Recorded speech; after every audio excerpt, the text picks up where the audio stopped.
Philippe Thiebaud, bonjour. Bonjour. Vous avez été ambassadeur de France en Iran de 2019 à 2022, septembre 2022. Alors une fois n'est pas coutume, d'habitude on prend un texte un peu littéraire ou historique pour commencer notre émission, mais là l'actualité a fait en sorte que nous changions nos habitudes justement. Sayyid Ebrahim Raisi, Raisi Jumhur Islami Iran. El presidente de Irán, Ebrahim Raisi, murió en un accidente de helicóptero en Azerbaiyán Oriental. Iran's president and foreign minister have been killed in a helicopter crash. C'est dans cette zone montagneuse du nord-ouest de l'Iran, dans un épais brouillard, que le président iranien est mort la nuit dernière dans un accident d'hélicoptère. Accompagné notamment de son ministre des Affaires étrangères, le président Raisi revenait d'un déplacement à la frontière avec l'Azerbaïdjan. Que vous inspire cet événement, effectivement, la mort d'Ebrahim Raisi? En quoi cela va changer la donne aujourd'hui en Iran, selon vous, là, immédiatement? La disparition d'Ebrahim Raisi a été souvent commentée dans les médias en France et ailleurs dans le monde comme étant, au fond, un événement qui ne changera pas le cours des choses en Iran. En Iran, le guide suprême, donc l'ayatollah Khamenei, est chargé de fixer les grandes orientations du pays, de définir la stratégie et de veiller au respect des principes islamiques. C'est la fonction du guide, le Velayat et Faqih, dans la vision qui a été instaurée par l'ayatollah Khomeini et qui lui permet donc à la fois d'assurer la direction générale du pays et d'avoir la haute main sur l'armée, dont il est le chef, sur les gardiens de la révolution et sur la politique étrangère et les intérêts stratégiques de l'Iran. Le président de la République, dans cette logique, c'est une diarchie, on en connaît dans d'autres pays, mais le président de la République, même s'il est élu au suffrage universel, est souvent présenté plus comme une manière de super Premier ministre, qui met en œuvre la politique définie par le guide, qui préside le Conseil des ministres, qui a un rôle important et qu'il ne faut pas non plus sous-estimer. J'ai lu dans certains journaux, un pion disparaît. Non, c'est beaucoup plus que cela. Mais cela ne changera pas la ligne de fond de l'Iran. Ceci étant, c'est pour les autorités iraniennes, pour le régime iranien, un vrai défi.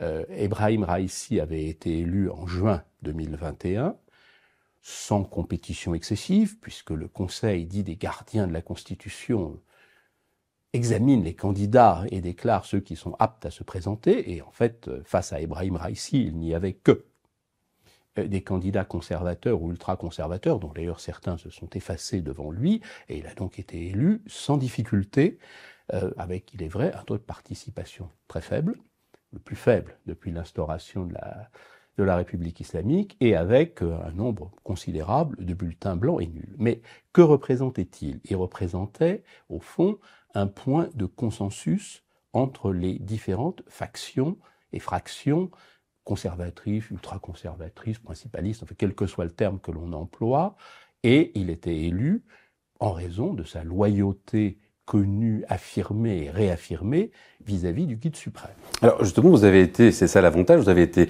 ambassadeur, vous avez connu Rouhani, vous connaissez Raisi.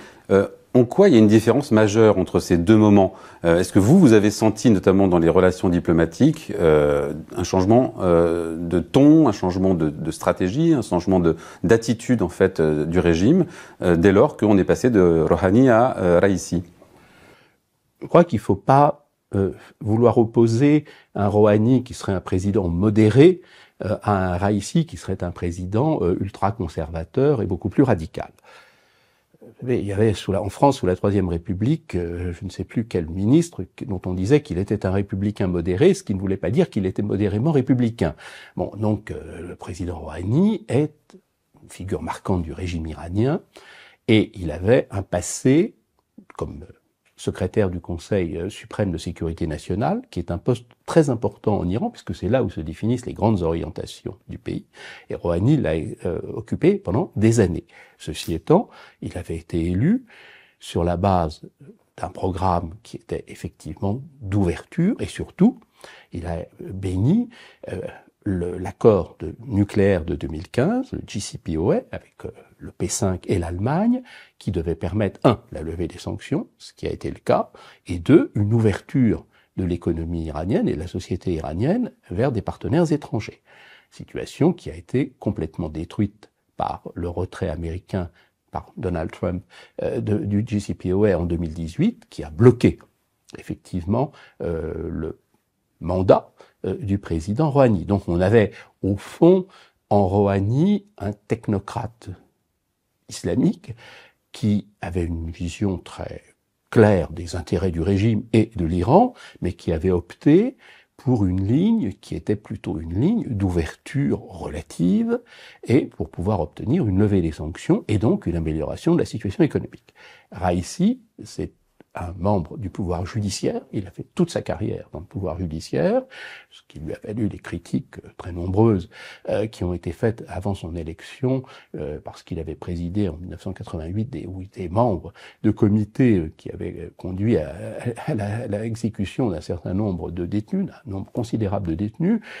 Certains de ses opposants disaient c'est le boucher de Téhéran, à raison des fonctions qu'il exerçait comme procureur de Téhéran, mais c'était surtout quelqu'un qui avait une totale loyauté à Khamenei et qui avait aussi exercé, on ne le dit pas parce que c'est peu perçu de l'extérieur, qui avait été président de la fondation Imam Reza, qui est donc la Macha, d'une des grandes figures du chiisme iranien, mais c'est pas simplement une fonction religieuse, c'est aussi la gestion d'un énorme conglomérat d'actifs, d'entreprises, donc c'était quelqu'un qui était totalement en lien avec les gardiens de la Révolution, avec des entreprises, avec les différentes factions de la mouvance conservatrice. Donc c'était quelqu'un qui était vraiment impliqué dans le système, mais il n'avait, ceci étant, ce n'était ni un religieux ou un théologien reconnu, à la différence de Khomeini ou de Khamenei.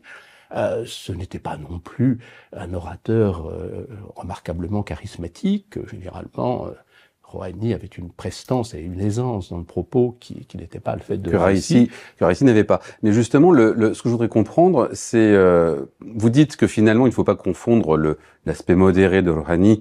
Enfin, il ne faut pas imaginer que Rouhani était si modéré que cela et que Raisi serait un peu plus, on va dire, un président plus agressif, plus autoritaire, etc. Néanmoins, est-ce que si Rouhani avait été là en 2022, par rapport à l'affaire Mahsa Amini, et aussi par rapport à la politique menée depuis un an vis-à-vis d'Israël, où là il y a une véritable volonté d'être beaucoup plus agressif vis-à-vis d'Israël. On dit que Raisi est quand même derrière cela. Est-ce qu'il n'y a pas une différence à ce niveau-là entre ces deux entités, ces deux présidents? Oui, le président Rouhani avait une difficulté qui était qu'il n'avait pas les mains libres. Donc s'il voulait infléchir la politique dans un sens, il a été libre de mettre en œuvre l'accord nucléaire, et ça il l'a fait, de le signer, de le faire conclure, grâce à son ministre des Affaires étrangères, Javad Zarif, mais il avait quand même les mains très liées par un parlement où il y avait déjà une majorité conservatrice qui le bloquait sur un certain nombre de dossiers, et par le fait que c'était le guide, les gardiens de la Révolution, qui définissaient les grandes relations stratégiques et le rôle de l'Iran. Donc, si vous voulez, il faut pas...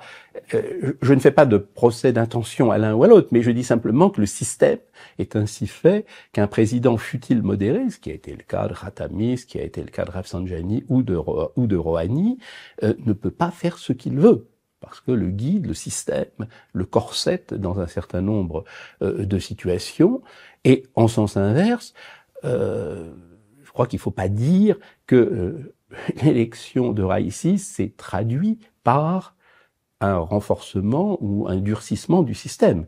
C'est parce que le guide a voulu qu'il y ait un durcissement du système qu'on a mis en place Raisi, qui en a été le fidèle exécutant. Mais ce n'était pas sa vision personnelle, c'était l'exécution de la vision des principalistes et de ceux qui, autour du guide, veulent assurer la pérennité du régime par une politique très rigoureuse. Alors justement, on dit que Khamenei avait pour intention peut-être de faire en sorte que Raisi soit le futur guide suprême de l'Iran. Alors il y a des voix qui commencent à monter en Iran aussi un petit peu partout, qui disent mais oui, mais enfin quand même, Khamenei il a son fils, il aurait peut-être bien aimé aussi que le fils Mojtaba prenne la suite. Et qu'en était-il exactement des relations entre Raisi et Khamenei? Étaient-elles si bonnes? Peut-on imaginer qu'il y a eu quelque chose de l'ordre du complot aussi finalement qui a fait disparaître Raisi? j'ai passé près de 3 ans et demi en Iran. Tous les matins, on m'a présenté un complot. Donc ça, l'Iran, ils ont la complotite aiguë, quel que soit le sujet, quel que soit l'élément. Donc, jusqu'à preuve du contraire, je ne veux pas du tout m'embarquer dans ce genre d'allégations. Le président Raïssi avait été élu pour 4 ans et il avait la possibilité de faire un second mandat, normalement à l'été 2025, en juin 2025 était le terme de son mandat, puisqu'il peut être réélu une première fois. Sa disparition complique les choses, puisque là, ils vont devoir organiser une élection présidentielle d'ici la fin du mois de juin. Mais Raïssi, si vous voulez, était-il mis en place pour être le futur guide? Certains le disent. Ce qui est clair, c'est que il a eu une carrière à chaque étape qui l'a mené à la présidence de la République et que le système, et notamment l'entourage du guide, a tout fait pour qu'il en soit ainsi. Il ne faut pas oublier que l'actuel guide, Khamenei, était président de la République à l'époque Khomeini. Ceci étant, pendant longtemps, quand Khomeini était guide, c'était un autre ayatollah, Montahari, qui était supposé être son successeur. Et il a été écarté dans les semaines, définitivement dans les semaines qui ont précédé la mort de Khomeini. Et il y a eu une manière d'accord à l'époque, au sein du régime, pour mettre en place Khamenei, et aussi avec l'idée que Rafsanjani, qui a été président de la République, voyait ça comme un moyen de renforcer le président de la République. Et certains ne cachent pas qu'ils considéraient que Khamenei, voilà, il ferait guide, et puis, mais eux, ils auraient la réalité du pouvoir. C'est pas vraiment révélé être le cas. Mais, donc, si vous voulez, je crois qu'il faut pas, oui, c'était une option possible, et en tout cas, c'était un président loyal, légaliste, et qui n'aurait rien fait contre une vision du guide, puisque formellement le prochain guide sera élu par l'Assemblée des experts, qui est un groupe de 80 personnes, mi-religieux, mi-civils, élus, mais qui en fait seront plus une chambre d'enregistrement. Donc, quant au fils Mujtaba, oui, c'est un bruit qui circule depuis des années. Il est aujourd'hui une manière du directeur de cabinet de son père. Et il gère le bureau du guide, qui est une énorme boutique de 1000 personnes qui permet au guide de contrôler ce qui se passe dans le pays. Ceci étant, vous avez aussi des Iraniens qui disent on n'est pas la Corée du Nord. Et donc, y compris dans les instances dirigeantes, et qui considèrent que les successions dynastiques dans un pays comme l'Iran, pour un gouvernement révolutionnaire qui a mis à bas le Shah, c'est quand même un peu compliqué. Alors, il y a des élections d'ici 50 jours. Actuellement, il y a Mohamed Morber qui donc fait l'intérim en tant que président. Vers quel genre de personnalité on se dirige?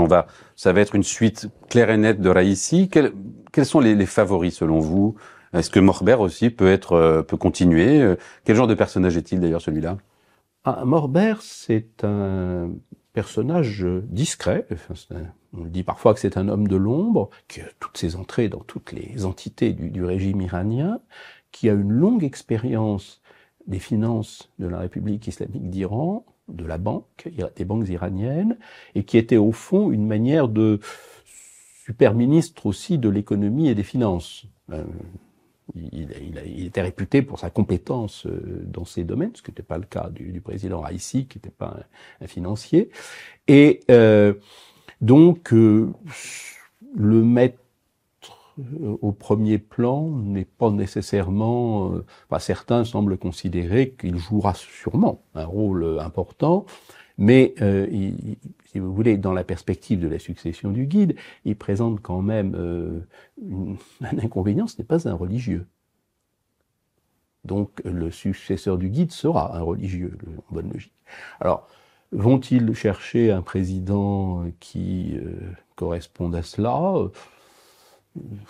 C'est une possibilité. Il faut aussi quand même un président qui soit élu. Les élections législatives de mars dernier ont montré encore un effondrement de la participation.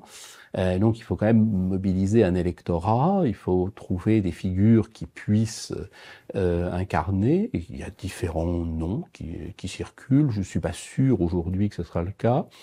que ces noms seront finalement retenus, ou alors on met un président de la République civile, ce qui a déjà été le cas à l'époque Ahmadinejad, et là il y a l'actuel président du Majles, donc du Parlement, Mohamed Khalibaf, qui est l'ancien maire de Téhéran, qui a été candidat malheureux contre Rouhani une première fois, et qui a beaucoup de soutien dans les milieux conservateurs, mais pas ultra-conservateurs, et qui est très, bien sûr, ancré avec les gardiens de la Révolution. Donc vous venez de dire effectivement que les élections, les récentes élections ont montré une sorte d'affaissement de l'intérêt des citoyens iraniens pour la chose politique. Est-ce que c'est en partie lié à la séquence que nous venons de vivre, c'est-à-dire la mort de Mahsa Amini, cette jeune fille d'origine kurde qui a été retrouvée morte après avoir été arrêtée pour port non légal du voile. Est-ce qu'aujourd'hui, justement, dans cet entre-deux, en attendant ce nouveau président, il y aurait eu un danger sociétal, une faille auquel le régime doit faire face? Et je crois que la mort tragique de Mahsa Amini a suscité une très vive réaction de la société iranienne, et notamment des jeunes. Et c'est ce qui a été noté par tous, c'est la capacité de ces gens, nés bien après la Révolution, qui n'ont pas connu la guerre Iran-Irak, qui n'ont pas connu le régime du Shah, de se révolter. Et de le faire avec courage, avec détermination, et en ont payé un prix considérable. Il y a eu quand même plusieurs centaines de victimes, et le nombre d'exécutions capitales en Iran, selon Amnesty International, a atteint en 2023 plus de 850 exécutions. Depuis le début de l'année, ça continue, à un rythme, hélas, très soutenu. Donc, il est clair que le régime a pris des mesures, et qui sont des mesures très dures, pour décourager toute velléité de révolte, et qui n'hésite pas à recourir à la force pour tuer dans l'œuf tout nouveau mouvement de contestation. Et je pense que dans les semaines qui viennent, il ne faut pas s'attendre à un relâchement des contraintes dans ce domaine. Beaucoup de gens sont effectivement dégoûtés et vraisemblablement n'iront pas voter. Ils n'iront pas voter. Pourquoi ? Pour manifester leur désapprobation, et même ceux qui votent le font, puisque aux dernières élections, il y a eu, je crois, 14 ou 18, je ne sais plus, % de bulletins blancs et nuls. Donc il y a cette expression de l'opinion, et aussi parce qu'il n'y aura pas, et il n'y a pas d'opposition, enfin crédible, que ce soit des modérés du régime ou que ce soit d'autres figures sur lesquelles se porter à ce stade. Ceci étant, les campagnes sont toujours très courtes en Iran. Là, c'est le 28, la campagne sera du 15 au 27, c'est du 12 au 27. Les candidats vont pouvoir se déclarer jusqu'au 3 juin, et ensuite le Conseil des gardiens va faire l'écrémage. Mais tout donne à penser qu'il n'y aura pas de figures de l'opposition ou de figures, dirais-je, hostiles au régime qui puissent figurer parmi les candidats.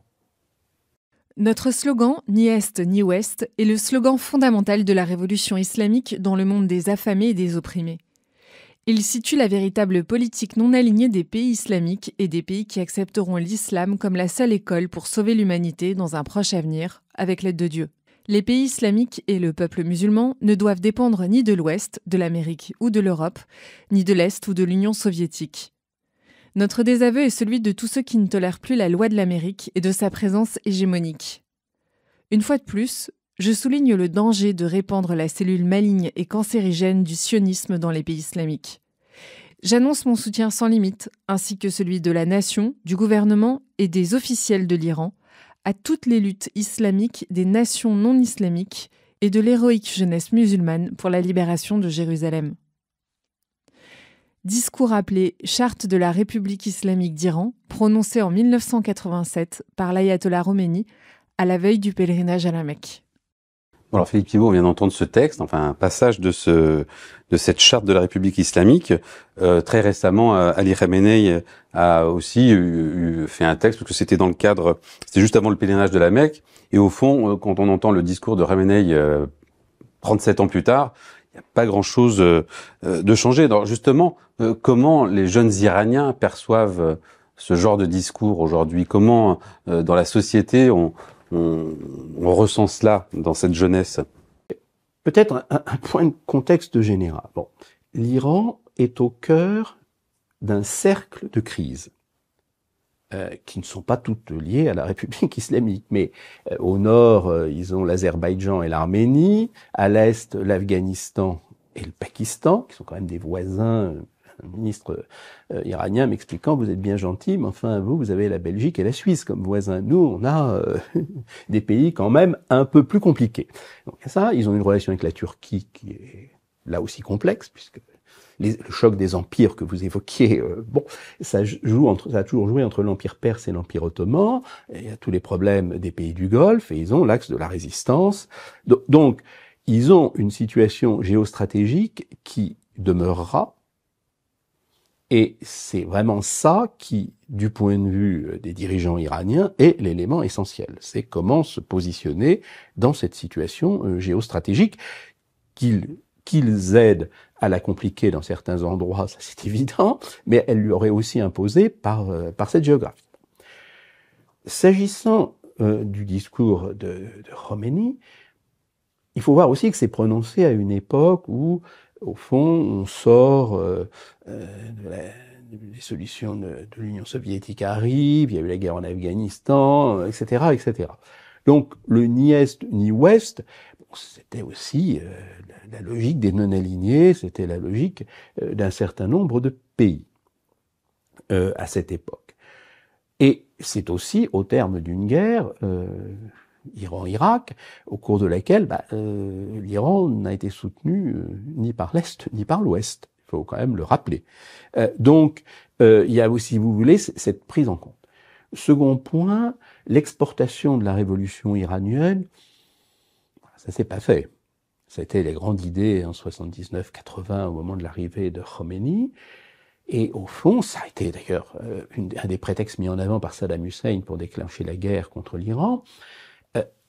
Ça n'a pas abouti. Il n'a pas suscité dans les populations chiites des pays musulmans et dans les populations sunnites pas davantage un grand embrasement. Et au fond, on est passé très vite de ce qui était une vision globale d'exportation de la révolution à une vision de défense de l'Iran et des intérêts de la République islamique d'Iran. Donc cet élément, c'est de la rhétorique, c'est rappelé. Khamenei ne manque jamais une occasion de dire, de dénoncer l'arrogance insupportable des Occidentaux, etc., etc. Mais au-delà de la rhétorique, ça n'a pas vraiment, jusqu'à présent, de concrétisation. Parmi la jeunesse, il est clair que le modèle iranien n'enthousiasme pas beaucoup de jeunes Iraniens. Ils l'ont d'ailleurs montré avec courage et de nombreuses fois, mais ils ne sont pas non plus passionnés par le modèle russe ou chinois. Ça ne les intéresse pas. Donc, c'est pas l'Europe. Qu'est-ce qui les intéresse alors? L'Occident. C'est plus le modèle de vie occidental. Américain ou européen? Vous savez, il y a une diaspora importante au Canada, aux États-Unis, donc le modèle américain chez certains, et le modèle européen intéresse aussi beaucoup de jeunes Iraniens. Simplement, aujourd'hui, on est dans un schéma de crise économique et financière où les familles ne peuvent plus envoyer des enfants faire des études à l'étranger, alors que le régime finalement laisse faire de ce point de vue-là. Donc ce modèle européen, ce modèle américain joue. Il y a Internet, voilà, et il y a une population très éduquée avec de nombreux étudiants. 98% des Iraniens aujourd'hui savent lire et écrire. Il y a 4,5 millions d'étudiants dans l'enseignement supérieur. Donc le régime a tous les défauts qu'on lui connaît, mais il a quand même mis en place un système qui a permis l'éducation des enfants de cette classe moyenne à l'université, et ils ont des universités de très bon niveau. Donc il y a, si vous voulez, une population jeune qui évidemment ne se voit pas un avenir dans un régime qui, pour l'instant, est dirigé par un ayatollah de 85 ans. Alors, qu'est-ce qui ferait que... Comment faire pour que ces jeunes puissent politiquement trouver le moyen de peut-être faire, sinon tomber le régime, en tout cas le le faire changer, le faire un peu se réformer, puisqu'il y a apparemment, il y a quand même un pourcentage important de jeunes, de cette jeunesse qui ont envie que ça bouge. Alors là aussi, il faut faire quand même une distinction entre la jeunesse urbaine, dans les grandes villes, où d'ailleurs le taux de participation aux élections est très faible, hein, c'était moins de 25% à Téhéran, et les zones rurales plus conservatrices, où là, c'est là où Raïssi avait eu l'essentiel des suffrages qu'il a obtenus. Il a eu 62% de voix au niveau national, mais dans certaines zones, c'est une participation de 75% de gens qui ont voté pour Raïssi à Téhéran ou à Ispahan, c'est infiniment moins. Donc, oui, il y a bien sûr cette dualité qu'il faut avoir à l'esprit. Il n'y a pas aujourd'hui de parti politique ou de personnalité qui incarne vraiment ce changement. Et vous avez au fond deux idées. Il y a ceux qui pensaient que le régime était changeable de l'intérieur et qui se disaient que Rouhani y arriverait, que les choses... Bon, il y a eu quand même une grande déception de ce point de vue-là, parce qu'il n'y a pas eu de changement par l'intérieur, et beaucoup des gens qui étaient favorables au changement par l'intérieur, aujourd'hui se disent c'est quand même peu probable. Et puis, vous avez en sens inverse ceux qui pensent que de toute façon, maintenant, il faut que le régime change. Donc le régime qui change, ça veut dire que ça doit venir de l'extérieur?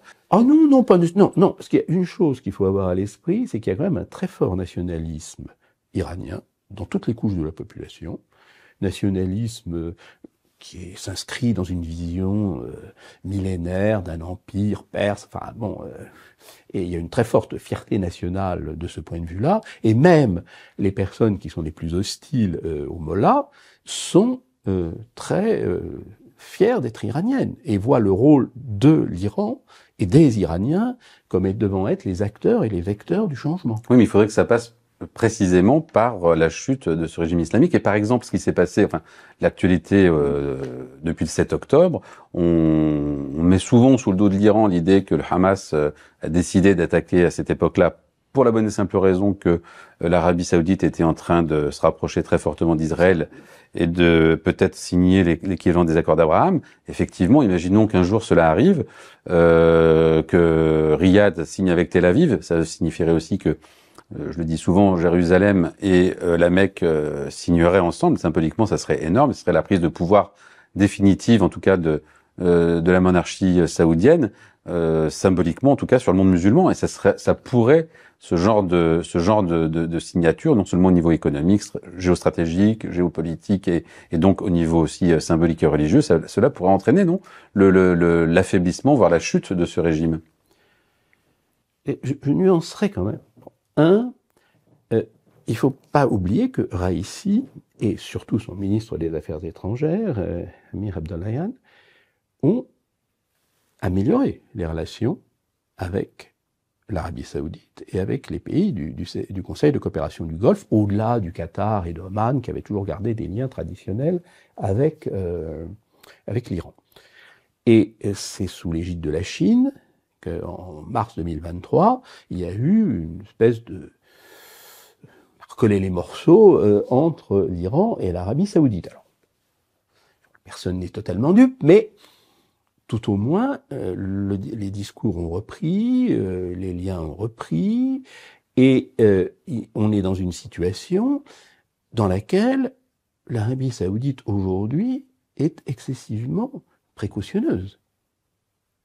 Les Saoudiens ne disent pas c'est le moment, ils ont plutôt eu des gestes d'apaisement après la disparition de Raïssi et d'Amir Abdollahian. Donc il n'y a pas nécessairement du côté des pays du Golfe une volonté d'une confrontation directe et ouverte avec l'Iran à ce stade. Il y a à cela, si vous voulez, une raison simple, c'est que vous avez 88 millions d'Iraniens, dont un nombre non négligeable de gens techniquement formés, il y a une industrie en Iran, il y a tout ça.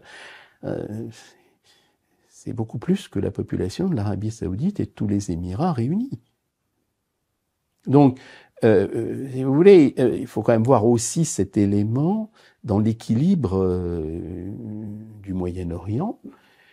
Les Iraniens, c'est vrai ont réagi vigoureusement par l'envoi de missiles en Israël, mais ils l'ont fait un peu de la même manière qu'ils l'avaient fait lors de l'assassinat de Soleimani, le général donc, qui était le patron de l'IRGC, en janvier 2020.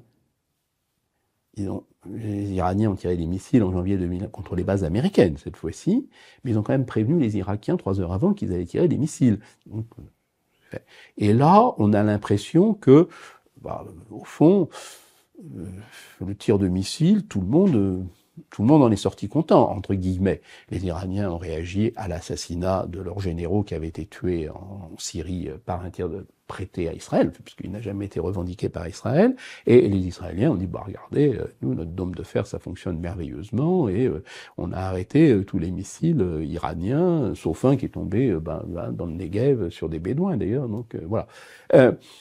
Donc, il y a quand même un équilibre. Il y a quand même une volonté des deux côtés de ne pas entrer dans une confrontation directe. Et je crois que les Iraniens ont parfaitement conscience qu'une confrontation frontale avec les États-Unis et Israël, non. Il faut voir, les Iraniens ont des missiles très performants, ils ont des drones très performants, ils sont remarquables dans la guerre asymétrique, ce que font les gardiens de la Révolution, avec des vedettes rapides dans le Golfe, avec des drones, etc. Mais leur armée conventionnelle date de l'époque du Shah. On a parlé de l'hélicoptère qui transportait Raïssi, voilà.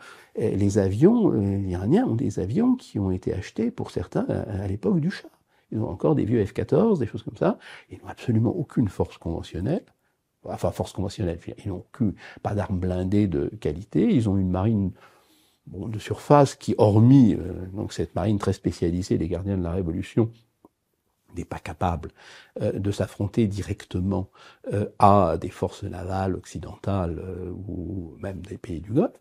Donc, il y a un exercice dans lequel, si vous voulez, l'Iran entre guillemets, optimise sa capacité de peser sur le cours des choses et de nuisance, mais n'a pas les moyens économiques et matériels. Personne ne vend d'armes à l'Iran, et les Russes ne leur en vendent pas tant que ça, contrairement à ce qu'on dit parfois, pour une raison très simple, c'est que les Russes veulent être payés. Et que les Iraniens, bon voilà, on est les ressources limitées. Donc il ne faut pas, je crois, vouloir faire... et en sens inverse, les Iraniens ont le sentiment que les Américains ne veulent pas mettre des troupes en Iran. No American boot in Iran, les dirigeants iraniens sont convaincus que c'est vrai, que jamais un président américain n'enverra des troupes en Iran.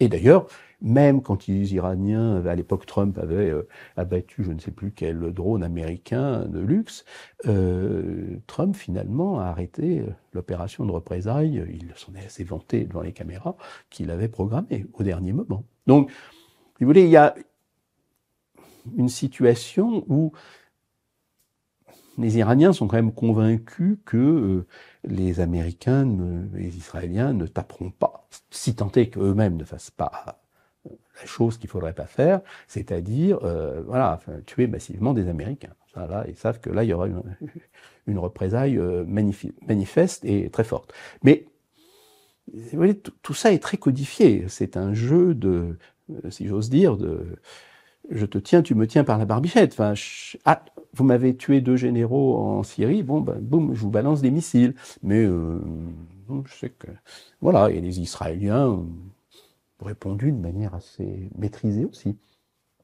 Philippe Thiebaud, merci beaucoup.